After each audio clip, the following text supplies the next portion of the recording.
Jean-Philippe Courtois, ceux qui a venu à commune et c'est pour ça, nous toutes les voter qui. Jean-Philippe Courtois, bonjour. Bonjour. Que vous inspire la situation actuelle dans votre commune Capesterre-Belle-Eau? Une situation quelque peu dramatique puisque aujourd'hui nous vivons dans une commune qui n'a pas de capitaine, où on voit au quotidien, on vit le résultat de cette mauvaise gestion. Puisque nous constatons encore une fois, ce sont les capestériens qui sont touchés, les plus jeunes, des enfants qui vont être scolarisés donc au primaire, qui aujourd'hui ne sont pas sûrs de pouvoir utiliser les livres qui sont habituellement mis à leur disposition par la collectivité, car les appels d'offres n'ont pas été lancés à temps. Donc c'est vous dire que, pour prendre cet exemple, que Capesterre s'est arrêté de vivre et que malheureusement ce sont les capestériens qui sont les premiers touchés. Le problème de l'eau, ben là je crois qu'on est réellement dans la politique spectacle. Quand je vois M. Jaïb Ramassami et M. Eddy Claude Maurice qui aujourd'hui veulent donner l'impression aux capestériens qu'ils s'occupent d'eux en mettant en avant ces problématiques d'eau, je veux simplement leur rappeler qu'ils ont siégé pendant plus de 20 ans au niveau du SIAG en qualité de vice-président, qu'ils n'ont rien fait pour pouvoir préparer cette problématique qui depuis longtemps est connue et qu'il fallait aussi anticiper au 1er janvier 2014 le transfert de Capesterre du SIAG vers la CSBT et qu'à ce niveau-là, rien n'a été fait non plus, ce qui fait qu'aujourd'hui, on a des capestériens qui vivent sans eau, qui pendant les vacances ont dû recevoir leurs parents, des amis, des touristes, parce qu'il y a là aussi cette problématique par rapport au commerce, et toujours avec l'impression que nous vivons dans une Capesterre restée figée dans les années 30, parce qu'il est inadmissible d'avoir des élus qui n'assument pas leurs responsabilités et qui, pour cacher leur incompétence, aujourd'hui vont à de la politique spectacle et même à utiliser de la violence quand on va à quasiment menacer le président du SIAG ou de la CSBT et menacer les Guadeloupéens de couper l'eau, alors que c'est l'incompétence même de ces hommes qui doivent être pointés du doigt. Certains disent que vous êtes la carte secrète de Victor Nouvelle à Capesterre. En tout cas, une alternative possible.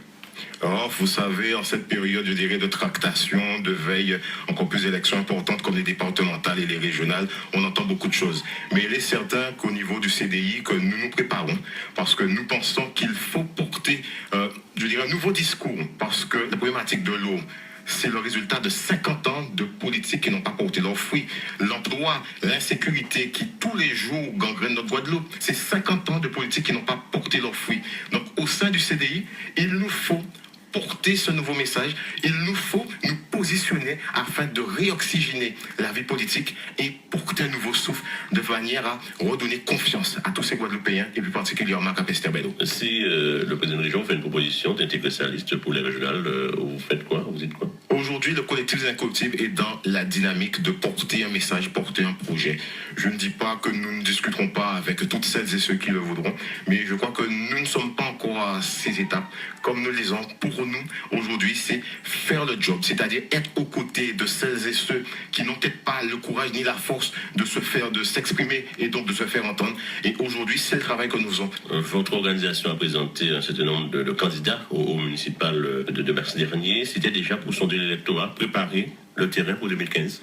Non, nous ne vivons pas au rythme des élections, contrairement à ce qui est proposé et ce qui fait aujourd'hui l'échec des partis politiques en Guadeloupe.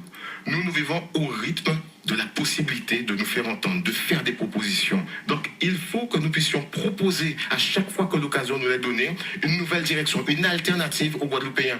Parce que si aujourd'hui des maires peuvent se permettre d'être élus avec près de 52-53% d'abstention, c'est parce qu'il y a un problème. Et nous pensons qu'il faut d'abord s'exprimer en direction de ceux-là, ceux qui ont perdu confiance, en direction de celles et ceux qui souffrent. Et c'est là pour nous le credo. Chaque élection est l'occasion de proposer un projet. Vous parlez de nouvelles méthodes, de nouvelles générations. Or, vous fonctionnez un peu comme ceux d'il y a 30-50 ans. Je vais vous poser la question beaucoup plus clairement. Seriez-vous candidat au régional? Seriez-vous tête de liste?